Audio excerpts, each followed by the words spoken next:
तो hello everyone, हम लोग जो है कर रहे थे क्या, हेलो अल्केन्स और हेलो एरेन्स के प्रीवियस ईयर क्वेश्चन जो कि जेई में पूछे गए हैं। ठीक है, तो हमने काफ़ी सारे क्वेश्चंस कर लिए थे।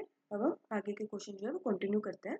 तो the next question is in the following given reaction A is. तो ये रिएक्शन दे रखी है, हमें बताना है कि इसमें जो ए है वो क्या है। ठीक है, तो ये रिएक्शन कैसे हुई होगी। पहले तो ये ऐसे टूटा होगा, दो ऑप्शन है, या तो ऐसे टूटा होगा या ऐसे टूटा होगा। ठीक है, ऐसे टूटा होगा। ठीक है, अगर ये फर्स्ट, मान लो ये फर्स्ट और ये सेकेंड है। फर्स्ट टूटा होगा तो हमें क्या मिला होगा, फर्स्ट केस में हमें मिला होगा यहाँ पे नेगेटिव आया होगा और यहाँ पे ये कार्बोकैटायन बनी होगी, राइट। बट अगर ये ऐसे टूटा होगा तो क्या हुआ होगा, अगर ये ऐसे टूटा होगा तो ये कार्बोकैटायन बनेगी और यहाँ पे नेगेटिव आया होगा, राइट। अब देखो यहाँ पे क्या बन रही है हमारी प्राइमरी कार्बोकैटायन। ये कौन सी, यहाँ पे तो बन रही है हमारी कौन सी, टर्शियरी कार्बोकैटायन। अब टर्शियरी कार्बोकैटायन स्टेबल होती है कि प्राइमरी कार्बोकैटायन स्टेबल होती है। ऑब्वियसली प्राइमरी कार्बोकैटायन क्या होती है हमारे, वो सॉरी टर्शियरी कार्बोकैटायन हमारे पास क्या होती है, ज़्यादा स्टेबल होती है प्राइमरी से। इसलिए जो बॉन्ड जो है वो फर्स्ट टूटेगी, मीन्स हमारे पास जो है ये बनेगा, ये वाला नहीं बनेगा। ठीक है, तो ये बन गया। देखो हमारे पास जो है वो ऐसे टूटेगी, यहाँ पे CH2 नेगेटिव होगा, HBr H positive Br negative, तो इस नेगेटिव को ये H ले लेगा, CH3 बन गया और ये हमारे पास आ गया पॉजिटिव। ठीक है, ये हमारे पास कार्बोकैटायन बन गई। ठीक है, अब हम ऑप्शन पे देखें, हमें सारी क्या दे रखी है, 5 और 6 मेंबर रिंग दे रखी है, राइट। तो अब क्या होगा यहाँ पे, ये तो 4 मेंबर रिंग है, तो अब यहाँ पे क्या होगा, यहाँ पे होगा बॉन्ड का ट्रांसफर और ये बॉन्ड जो है वो यहाँ जाएगी। ठीक है, यहाँ जाएगी तो अब हमारे पास क्या बन जाएगी, 5 मेंबर रिंग। तो मैंने ये बना ली 5 मेंबर रिंग। और यहाँ पे इस कार्बन के साथ क्या अटैच्ड है, तो दो CH3, और यहाँ पे हमारे पास इसके साथ वाले कार्बन पे रहा होगा पॉजिटिव। देखो ये वाली बॉन्ड यहाँ शिफ्ट हुई, मतलब ये वाली बॉन्ड ब्रेक हुई है ना, तो इस वाले कार्बन ने तो इसके साथ बॉन्ड बना ली, ये वाला इसके ऊपर पॉजिटिव रह गया। ठीक है, तो ये हमारे पास कितने मेंबर रिंग बन गई, 1 2 3 4 5। अब इस वाले कार्बन के साथ दो CH3 अटैच्ड है, दो CH3 अटैच्ड है, और इसी के साथ क्या हमारे पास पॉजिटिव चार्ज है, ये हमारे पास पॉजिटिव। ठीक है, अभी हमारे पास कौन सी कार्बोकैटायन बनी है, सेकेंडरी। ठीक है, अब अगर यहाँ पे हो जाए मिथाइल शिफ्ट, ये मिथाइल क्या हो जाए, यहाँ पे शिफ्ट हो जाए, मीन्स यहाँ पे हो जाए मिथाइल शिफ्ट, तो हमारे पास क्या बनेगा। देखो ये हमने यहाँ पे कर दिया मिथाइल शिफ्ट, यहाँ पे पॉजिटिव आ जाएगा। अब यहाँ पे पॉजिटिव आया तो अभी हमारे पास क्या बनी, टर्शियरी कार्बोकैटायन। और मिथाइल शिफ्ट होने से पहले हमारे पास क्या था, सेकेंडरी कार्बोकैटायन। कौन सी स्टेबल है, टर्शियरी। ठीक है, इसलिए क्या हुआ, यहाँ पे मिथाइल शिफ्ट हुआ और हमारे पास जो है ये वाली कार्बोकैटायन बनी है। ठीक है, अब हमारे पास क्या, Br नेगेटिव है, Br नेगेटिव यहाँ पे अटैक कर देगा, तो फिर हमारे पास फाइनल प्रोडक्ट क्या बनेगा, फाइनल प्रोडक्ट होगा हमारा, यहाँ पे CH3 है, यहाँ पे Br है, यहाँ पे CH3 है। अब देखो कहाँ पे दिया होगा option, that is option D. तो डी ऑप्शन जो है हमारा करेक्ट आंसर है। ओके, समझ में आया। नेक्स्ट क्वेश्चन पे मूव ऑन करते हैं। Okay. So the next question is excess of isobutane on reaction with Br2 in the presence of light at 125 degree Celsius give which one of the following as the major product. Okay. तो सबसे पहले तो देखो हमारे पास क्या isobutane access में है, Br2 access में नहीं है, मीन्स दो बार ब्रोमिनेशन नहीं होगी, एक ही होगी। ठीक है, अब आइसोब्यूटेन का स्ट्रक्चर ड्रॉ करते हैं, कैसा रहता है आइसोब्यूटेन, ये आइसोब्यूटेन का स्ट्रक्चर है। ठीक है, अब ये दोनों तो ऑप्शन कैंसिल आउट हो गया, अब हमारे पास है सी और डी, दोनों ही आइसोब्यूटेन है। सी में देखो क्या हो रहा है, सी में प्राइमरी पोजीशन पे Br लगा है और बी में क्या हुआ है, टर्शियरी पोजीशन पे लगा है। ठीक है, अब लाइट के प्रेजेंस में जो ये Br2 इसमें ऐड होता है या सब्सटीट्यूट होता है, बोल सब्सटीट्यूशन होती है, वो कैसे कौन से मैकेनिज्म से होती है, वो होती है फ्री रेडिकल मैकेनिज्म से। क्या होती है, फ्री रेडिकल मैकेनिज्म से होती है। ठीक है, अब देखो यहाँ पे अगर मान लो सी हमारा आंसर है, तो हमारे पास जो है ये फ्री रेडिकल बना होगा और हमारे पास एक Br फ्री रेडिकल होगा, दोनों ने आपस में बॉन्ड बना ली होगी और ये हमारा जो ये वाला प्रोडक्ट बन गया होगा। तो इस केस में हमारे पास क्या हुई होगी, प्राइमरी फ्री रेडिकल बना होगा। ठीक है, वहीं अगर हम बी की बात करें तो बी में क्या हुआ होगा, बी में जो है हमारे पास ये वाला फ्री रेडिकल बना होगा, एक Br फ्री रेडिकल होगा, दोनों ने आपस में बॉन्ड बना ली। तो बी केस में हमारे पास कौन सा फ्री रेडिकल बना है, टर्शियरी फ्री रेडिकल बना है। अब टर्शियरी फ्री रेडिकल ज़्यादा स्टेबल होता है प्राइमरी फ्री रेडिकल से, तो मीन्स टर्शियरी फ्री रेडिकल बनना ज़्यादा प्रेफर करेगा, तो मीन्स हमारे पास जो प्रोडक्ट होगा वो बी बनेगा, सी नहीं बनेगा। ए और डी तो हमने पहले कैंसिल आउट कर दी क्योंकि डबल ब्रोमिनेशन जो है वो नहीं होगा, क्योंकि हमारे पास जो एक्सेस ऑफ आइसोब्यूटेन है, एक्सेस ऑफ ब्रोमीन नहीं है, ठीक है, तो मोनो हेलोजिनेशन ही होगा, डबल नहीं होगा। अब बी और सी में क्या हुआ, सी में हमारे पास क्या बन रही थी, प्राइमरी फ्री रेडिकल, और बी में हमारे पास क्या बन रही थी, टर्शियरी फ्री रेडिकल। अब क्योंकि टर्शियरी फ्री रेडिकल प्राइमरी से क्या ज़्यादा स्टेबल है, इसलिए हमारे पास बी जो है वो मेजर प्रोडक्ट रहेगा, और हमारा करेक्ट आंसर भी क्या रहेगा, बी। ओके, नेक्स्ट क्वेश्चन देखते हैं। So the next question is, compound A undergo following sequence of reaction to give compound B. The correct structure of and chirality of compound B is. ये हमारे पास structure ये reaction हुई है, कौन सी reaction हो रही है यहाँ पे हो रही है विग्नार्ड रिएक्शन।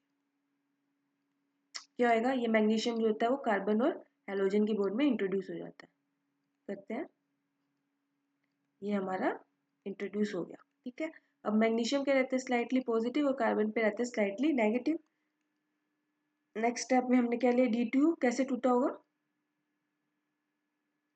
डी पॉजिटिव और डी नेगेटिव। अब ये डी पॉजिटिव यहाँ पे आएगा और यहाँ से मैग्नीशियम जो है वो बाहर चला जाएगा, सॉरी ये बॉन्ड इनका फॉर्म नहीं होता है, ये स्लाइटली नेगेटिव होता है, स्लाइटली पॉजिटिव होता है। अब नेगेटिव के साथ पॉजिटिव अटैच हो जाएगा, पॉजिटिव के साथ नेगेटिव अटैच हो जाएगा, तो हमें क्या मिलेगा, ये नेगेटिव था ना, यहाँ पे पॉजिटिव अटैच हो जाएगा, दैट इज डी अटैच हो जाएगा, ठीक है, तो हमें ये जो है वो प्रोडक्ट मिल जाएगा, ठीक है। तो ये तो नहीं मिलेगा, ये तो नहीं मिलेगा। अब ये कायरल है कि अकायरल है, हमें ये देखना है। कायरल क्या होता है, जिसपे चारों कंपाउंड क्या लगे होते हैं, डिफरेंट होते हैं, उसको हम बोलते हैं कायरल। अब ये वाला कार्बन है, देखो एक ग्रुप ये है, दूसरा ग्रुप ये क्या है, आर ग्रुप है ना, CH3 लगा हुआ है, जो भी है CH3 लगा हुआ है। एक ग्रुप ये है, दूसरा ग्रुप डी है, तीसरा ग्रुप ये वाला है, और चौथा क्या लगा होगा, H। तो इस पे चारों ग्रुप कौन से हैं, इस पे चारों ग्रुप कौन से हैं, डिफरेंट है, चारों ग्रुप कैसे है इसमें, डिफरेंट है, राइट। तो चारों ग्रुप डिफरेंट है, तो ये कायरल होगा अकायरल होगा, ये कायरल होगा, ठीक है। तो हमारे पास जो करेक्ट ऑप्शन रहेगा वो रहेगा option C. Wait a minute, या तो हमारे पास जो करेक्ट ऑप्शन रहेगा वो रहेगा option C. C will be the correct answer, क्योंकि इस पे चारों ग्रुप डिफरेंट लगे हुए ना, तो ये कायरल होगा अकायरल नहीं होगा, ठीक है। नेक्स्ट क्वेश्चन पे मूव ऑन करते हैं। So the next question is, given below are two statements, C2H5OH and AgCN both can generate nucleophile. Yeah, right. Both जो है वो nucleophile generate कर सकते हैं, C2H5O नेगेटिव और AgCN भी, Ag पॉजिटिव Cn नेगेटिव, दोनों ने nucleophile generate किया। C2H5O C2H5O negative as a nucleophile act कर सकता है। Ag पॉजिटिव Cn नेगेटिव, इसने भी न्यूक्लियोफाइल जनरेट किया, दोनों ही न्यूक्लियोफाइल जनरेट करते हैं, तो स्टेटमेंट 1 जो है वो सही है। अब सेकंड स्टेटमेंट को रीड आउट करते हैं। KCN and AgCN will both generate nitrile nucleophile with all reaction condition. ये स्टेटमेंट जो हमारे पास रॉन्ग है। जो KCN होता है ना वो तो नाइट्राइल न्यूक्लियोफाइल जनरेट करता है, बट जो AgCN होता है ना वो आइसो साइनाइड न्यूक्लियोफाइल जनरेट करते हैं। क्यों, KCN क्या है हमारे पास, KCN हमारे पास क्या है, आयनिक कंपाउंड है। KCN है ना, अल्कली मेटल है ना, अल्कली मेटल कैसे कंपाउंड बनाते हैं, आयनिक बनाते हैं, ठीक है। तो KCN हमारे पास क्या है, आयनिक कंपाउंड है, तो ये K पॉजिटिव और Cn नेगेटिव एग्जिस्ट कर रहा होगा, तो ये Cn नेगेटिव न्यूक्लियोफाइल हमारे पास जनरेट हुआ नाइट्राइल, ये क्या करेगा, अटैक कर देगा, ठीक है। बट AgCN क्या है, AgCN जो है कोवलेंट कंपाउंड है, ये एज अ आयन एग्जिस्ट नहीं कर रहा है, ठीक है, ये ऐसे एग्जिस्ट कर रहा है, ये एज एन आयन एग्जिस्ट नहीं कर रहा है। क्यों, क्योंकि ये कोवलेंट कंपाउंड है। तो अब इसमें अटैक कौन करेगा, इसमें अटैक करेगा नाइट्रोजन के पास जो लोन पेयर है ना, वो अटैक करेंगे। अब नाइट्रोजन के पास लोन पेयर अटैक करेंगे तो ये N C negative N C that is isocyanide nucleophile को जनरेट करेगा, ना कि नाइट्राइल न्यूक्लियोफाइल को। पता चला क्या डिफरेंस है, KCN इज आयनिक कंपाउंड, तो K पॉजिटिव और Cn नेगेटिव में एग्जिस्ट कर रहे होते हैं, और साइनाइड में हमेशा नेगेटिव चार्ज कहाँ पे रहता है, कार्बन पे रहता है, तो ये अटैक करेंगे, तो इसने नाइट्राइल न्यूक्लियोफाइल जो है वो जनरेट कर लिया। बट AgCN में क्या होता है, ये कोवलेंट कंपाउंड है, ये ऑलरेडी आयन में प्रेजेंस नहीं होता है, ये ऐसे प्रेजेंस होता है, तो यहाँ पे जो नाइट्रोजन के लोन पेयर होते हैं ना वो अटैक करते हैं, और ये जो है NC that is isocyanide nucleophile जो है वो जनरेट करता है। तो ये स्टेटमेंट जो हमारे पास गलत है, तो correct option will be D. Statement 1 is true but statement second is false. Okay, next question is what is A in the following reaction. तो ये रिएक्शन दे रखी है, हमें बताना है क्या है। तो ये एक नेमिंग रिएक्शन है, बता सकते हो इसका नाम क्या है। दैट इज ये जो है कैब्रियल थैलामाइड रिएक्शन है। और इस कैब्रियल थैलामाइड रिएक्शन में क्या होता है, कैब्रियल थैलामाइड रिएक्शन में प्राइमरी अमाइन की फॉर्मेशन होती है। ठीक है, तो नहीं है, नहीं है, नहीं है, A will be the correct answer. ठीक है, अब ये रिएक्शन हुई कैसे, देखो CH2 Br है। ठीक है, यहाँ पे नेगेटिव है, ये नेगेटिव क्या करेगा, यहाँ पे अटैक करेगा और यहाँ से Br जो है वो बाहर जाएगा। ठीक है, तो हमारे पास क्या बनेगा, ये था हमारे पास double bond O, double bond O, N ने अटैक किया था N, CH2 और यहाँ पे मैं फिनाइल लिख दूँ, फिनाइल रिंग है, इसका कहते हैं फिनाइल रिंग अटैच्ड है। ठीक है, अब सेकेंड स्टेप में क्या हुआ, यहाँ पे OH नेगेटिव ने हाइड्रोलिसिस किया है, तो OH नेगेटिव है, OH नेगेटिव इस कार्बोनिल ग्रुप पे अटैक करेगा और ये बॉन्ड यहाँ से टूटेगी, फिर वापस आएगी और ये यहाँ से ब्रेक डाउन हो जाएगा और हमें क्या मिलेगा, हमें मिलेगा double bond O OH, double bond O N negative CH2 phenyl, ये मिलेगा, ये मिलेगा। अब ये क्या है, एसिड है, एसिड की टेंडेंसी क्या होती है, H पॉजिटिव देने की, तो यहाँ पे ये क्या करेगा, H पॉजिटिव को रिलीज करेगा। अब H पॉजिटिव को रिलीज करेगा तो यहाँ पे नाइट्रोजन के ऊपर क्या नेगेटिव चार्ज है, ये इस H पॉजिटिव को एक्सेप्ट कर लेगा। ठीक है, H पॉजिटिव को एक्सेप्ट कर लेगा तो हमें क्या मिलेगा, हमारे पास क्या बन जाएगा, हमारे पास बन जाएगा O negative double bond O NHCH2 phenyl. ठीक है, अब हमारे पास OH नेगेटिव हो रहा है, OH नेगेटिव और भी है ना, ये तो नहीं है एक ही मोलिक्यूल हो रहा होगा। अब सेकंड मोलिक्यूल जब वो यहाँ अटैक करेगा, ये बॉन्ड यहाँ जाएगी, फिर वापस आएगी और ये यहाँ से टूट जाएगा। ठीक है, क्या बनेगा, डबल बॉन्ड O नेगेटिव और यहाँ पे क्या था, डबल बॉन्ड OH और हमारे पास रिलीज क्या हो गया, NH नेगेटिव CH2 फिनाइल, ये रिलीज हो गया। अब सेम वो ये क्या है, एसिड है, टेंडेंसी क्या है, H पॉजिटिव देगा, H पॉजिटिव देगा तो यहाँ पे नाइट्रोजन के ऊपर नेगेटिव है, ये H पॉजिटिव एक्सेप्ट कर लेगा, तो ये क्या बना लेगा, phenyl CH2 NH2, phenyl CH2 NH2, phenyl CH2 NH2, तो A will be correct answer. Okay, next question पे मूव ऑन करते हैं। So the next question is next question is what is the major product formed by HI on reaction with, ये reaction हो रही है, हमें बताना है HI का क्या मेजर प्रोडक्ट क्या बनेगा। ठीक है, H positive I negative, Markovnikov rule लगेगा, मार्कोनिकोफ रूल लगेगा, क्या कहता है मार्कोनिकोफ रूल, H कहाँ जाएगा, नेगेटिव पार्ट कहाँ जाता है, नेगेटिव पार्ट हमेशा वहाँ जाता है जहाँ पे क्या होता है, नेगेटिव पार्ट वहाँ जाता है जहाँ पे लेस नंबर ऑफ H होते हैं, या फिर बोल सकते हैं कि हाइड्रोजन हमेशा वहाँ जाता है जहाँ पे क्या होता है, मोर नंबर ऑफ हाइड्रोजन होते हैं। तो H हमेशा कहाँ जाएगा, जहाँ पे क्या हो गया, मोर नंबर ऑफ हाइड्रोजन होंगे। ठीक है, तो यहाँ पे H जाएगा, यहाँ पे हमारे पास क्या होएगा, पॉजिटिव जनरेट होगा, CH3 C CH3 CH3 CH, यहाँ पे तो H आ गया CH3 और यहाँ पे हमारे पास रह गया पॉजिटिव। अब यहाँ पे क्या होगा, अब यहाँ पे होगी मिथाइल शिफ्ट, क्यों हुई, क्योंकि अभी हमारे पास क्या थी, सेकेंडरी कार्बोकेटाइन, मिथाइल शिफ्ट हुई तो हमें क्या मिली, मिथाइल शिफ्ट हुआ तो अब हमें मिल गई है टर्शरी कार्बोकेटाइन, मिथाइल शिफ्ट के होने से हमें मिल गई है टर्शरी कार्बोकेटाइन, और टर्शरी कार्बोकेटाइन सेकेंडरी कार्बोकेटाइन से ज़्यादा स्टेबल है, इसलिए यहाँ पे मिथाइल शिफ्ट हुआ, अब यहाँ पे है, यहाँ पे जो है आई अटैक कर जाएगा और ये हमारा फाइनल प्रोडक्ट होगा। अब देख लो कौन से आंसर में है, बी में जो है मैं ये प्रोडक्ट बना, तो B will be our correct answer. Next question देखते हैं।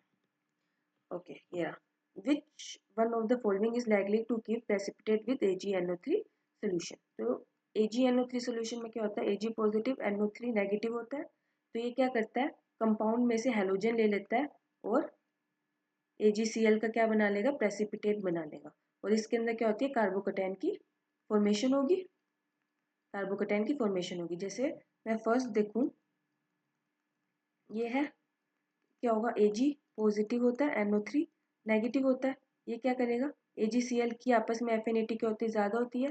ये AgCl क्या करेंगे अपने में, Ag पॉजिटिव है तो Cl ऐसे टूटा होगा ना, Cl बाहर निकला होगा, तो इन दोनों ने आपस में पॉजिटिव नेगेटिव ने बॉन्ड बना ली। ये यहाँ से इलेक्ट्रॉन लेके निकले तो यहाँ पे पॉजिटिव आया होगा, तो ये क्या बनी होगी यहाँ पे कार्बोकटायन। अब ये कार्बोकटायन क्या करेगी, NO3 इसके ऊपर अटैक कर देगा और नाइट्रो अल्केन की फॉर्मेशन करेगा। ठीक है, अब देखो अब इसके अंदर क्या होती है, कार्बोकटायन की फॉर्मेशन होती है इसके मैकेनिज्म में। ठीक है, तो अब जो भी कार्बोकटायन स्टेबल हो बनेगी ना, जब भी कार्बोकटायन स्टेबल बनेगी तो ये क्या होगा, कार्बोकटायन तभी बनेगी ना जब वो स्टेबल होगी। कार्बोकटायन स्टेबल ही नहीं है तो वो बनेगी नहीं, अगर बनेगी नहीं तो ये रिएक्शन भी होगी नहीं, और उसके जो है में AgCl के प्रेसिपिटेट भी जो है वो नहीं बनेंगे। ठीक है, तो अब हमें कैसे पता चलेगा कि AgNO3 के साथ कौन प्रेसिपिटेट देगा, जो भी इनमें से स्टेबल कार्बोकटायन बनाएगा वो ये रिएक्शन देगा, और अगर ये रिएक्शन देगा तो उसके अंदर हमें AgCl के जो है वो प्रेसिपिटेट भी मिलेंगे। ठीक है, अब हमें बस ये देखना है इनमें से सबसे स्टेबल कार्बोकटायन कौन सी बन रही है। देखो यहाँ से Cl जाएगा, यहाँ पे पॉजिटिव आएगा तो विनाइल कार्बोकटायन बन गई, ये तो स्टेबल होती नहीं है। ठीक है, अब ये देखो ये कौन सी कार्बोकटायन बनेगी, सी की बात कर रही हूँ मैं, यहाँ पे Cl है, सी बनाया, यहाँ से जाएगी ये बन रही है टर्शियरी कार्बोकटायन, स्टेबल है। CH Cl3 स्टेबल होगी, नहीं नहीं, तो हमारे पास सी ही जो है वो प्रेसिपिटेट देगी, क्योंकि इसमें क्या हो रहा है, इसमें हमारे पास स्टेबल कार्बोकटायन बन रही है, स्टेबल कार्बोकटायन बन रही है तो ये रिएक्शन हो जाएगी, तो फिर इसमें हमें जो है प्रेसिपिटेट भी मिल जाएंगे। तो correct option is C. Next question देखते हैं, same the decreasing order of reactivity of the following molecules towards AgNO3 solution। Same वही, जो कार्बोकटायन स्टेबल बनाएगा, जो जितनी ज़्यादा स्टेबल कार्बोकटायन बनाएगा उतनी ज़्यादा उसकी क्या होगी, रिएक्टिविटी होगी। अब देख लो, अब देखो इसमें यहाँ से Cl जाएगा, यहाँ पे पॉजिटिव आएगा, ये ऑलरेडी से इलेक्ट्रॉन डेफिशिएंट है, नाइट्रो इलेक्ट्रॉन विड्रॉइंग ग्रुप लगा हुआ है, तो ये तो कार्बोकटायन को ज़्यादा स्टेबल करेगा, मीन्स ये वाली कार्बोकटायन तो बिल्कुल भी स्टेबल नहीं है, बिल्कुल भी स्टेबल नहीं है, तो इसकी रिएक्टिविटी तो क्या होगी, लीस्ट होगी। तो ये गया ये गया, डी की रिएक्टिविटी हमारे पास लीस्ट होगी। ठीक है, अब इन तीनों में से देखते हैं, यहाँ से जाएगा, ये यहाँ से गया पॉजिटिव, ये यहाँ से गया पॉजिटिव। देखो ये तो क्या बन रही है, एरोमेटिक बन रहा है, एरोमेटिक बन रहा है, एरोमेटिक बन रहा है, एरोमेटिक बन रहा है, एरोमेटिक बन रहा है। स्टेबल होगा, स्टेबल होगा, क्योंकि कार्बोकटायन बनना चाहिए ना, क्योंकि कार्बोकटायन बन के कैसे बन रही है, एरोमेटिक बन रही है, तो ये कार्बोकटायन बनना चाहिए। अब इसमें तो सिर्फ एरोमेटिसिटी है, इसमें देखो यहाँ पे इलेक्ट्रॉन डोनेटिंग ग्रुप भी लगा हुआ है, तो ये कार्बोकटायन बी जो है वो क्या होगी, ए से ज़्यादा स्टेबल होगी, होगी क्यों, क्योंकि इसमें एरोमेटिसिटी के साथ साथ एक इलेक्ट्रॉन डोनेटिंग ग्रुप भी लगा हुआ है जो इस कार्बोकटायन को और ज़्यादा स्टेबल कर रहा है, इसलिए बी जो है वो ए से क्या होगी, ज़्यादा स्टेबल होगी। अब देखो इसमें तो क्या दे रखा है, ए को ज़्यादा दे रखा है बी से, जो कि गलत है, तो correct option will be A. Okay, next question देखते हैं। Okay, so the next question is vinyl halide do not undergo nucleophilic substitution easily. Vinyl halide, vinyl halide का स्ट्रक्चर बनाते हैं, ये हमारे पास vinyl halide, vinyl halide nucleophilic substitution reaction easily नहीं जाता, बिल्कुल करेक्ट है, नहीं जाता, क्यों नहीं जाता, ये है हमारे पास विनाइल हैलाइड, यहाँ पे क्या होता है, इसके पास क्या लोन पेयर ऑफ इलेक्ट्रॉन है, वो क्या करते हैं यहाँ पे इसके साथ रेजोनेंस में चले जाते हैं। ठीक है, अब वो इसके साथ रेजोनेंस में चले जाते हैं तो यहाँ पे क्या आ गया, कार्बन और Cl के बीच में क्या आ गया, डबल बॉन्ड कैरेक्टर आ गया, और डबल बॉन्ड को ब्रेक करना इजी है क्या, नहीं, डबल बॉन्ड को ब्रेक करना क्या है, डिफिकल्ट है। अब अगर CCl बॉन्ड ब्रेक ही नहीं होगी तो वो न्यूक्लियोफिलिक सब्स्टिट्यूशन रिएक्शन कैसे जाएगा, नहीं जाएगा। ठीक है, यही रीजन है, क्यों, क्योंकि यहाँ पे हेलोजन के पास क्या होता है, double bond, sorry lone pair of electron होते हैं, वो इसके साथ कहाँ चले जाते हैं, रेजोनेंस में चले जाते हैं, जिसकी वजह से CCl बॉन्ड में क्या जाता है, डबल बॉन्ड करेक्टर आ जाता है, और डबल बॉन्ड को ब्रेक करना क्या डिफिकल्ट है, दैट्स वाई ये न्यूक्लियोफिलिक सब्स्टिट्यूशन रिएक्शन जो इतना इजीली से नहीं जाता, तो ए जो है हमारे पास करेक्ट है। ठीक है, अब बी की बात करते हैं, even through the intermediate carbocation stabilized by loosely held pi electron the cleavage is difficult because of strong bonding. ये हमारे पास गलत है, क्योंकि हमारे पास जो कार्बोकटाइन, मान लो अगर ये Cl रिमूव भी हो जाता है तो हमारे पास जो कार्बोकटाइन बनेगी वो ये बनेगी। ठीक है, तो ये कार्बोकटाइन पाई इलेक्ट्रॉन से तो स्टेबलाइज नहीं हो रही है, पाई इलेक्ट्रॉन कहाँ से जाएंगे रेजोनेंस में, जा ही नहीं पा रहे हैं ना, तो ये पाई इलेक्ट्रॉन से तो स्टेबलाइज नहीं हो रही है, यही बनेगी ना हमारे पास कार्बोकेटाइन। तो यहाँ पे सी अल्फा जाएगा, यहाँ पे पॉजिटिव आएगा, रेजोनेंस हो ही नहीं रही पाई इलेक्ट्रॉन से, क्या होगी, बल्कि इसकी कार्बन की हाइब्रिडाइजेशन क्या sp2 इलेक्ट्रोनेगेटिव है, इलेक्ट्रोनेगेटिव पे तो पॉजिटिव चार्ज स्टेबल होता ही नहीं है, तो ये स्टेटमेंट जो है लूजली हेल्ड पाई इलेक्ट्रॉन से क्या कार्बोकेटाइन स्टेबल हो रही है, नहीं हो रही है, इस स्टेबलाइज में loosely held pi electron, no, loosely held pi electron से कार्बोकेटाइन स्टेबल नहीं होती है, ठीक है, तो ये जो है हमारे पास रीजन जो है वो रोंग है, ठीक है, तो क्या आंसर रहेगा, both A and B are wrong, no, A and R is the correct, no, R correct, no, R is not correct, A is a correct statement but R is a wrong statement, yeah, so D जो है हमारे पास correct answer रहा होगा, ठीक है, तो अभी तक जो हमने 4-5 वीडियो मैंने अपलोड करी है, और इन सभी वीडियोस में जो है हमने हेलो अल्केन्स और हेलो अरीन्स में जेई में जो भी प्रीवियस ईयर में क्वेश्चन पूछे गए हैं ना, वो सब डिस्कस कर लिए। आई होप आप सभी को जो है वीडियो पसंद आई होगी और क्वेश्चन जो है वो समझ में आए होंगे। Thank you.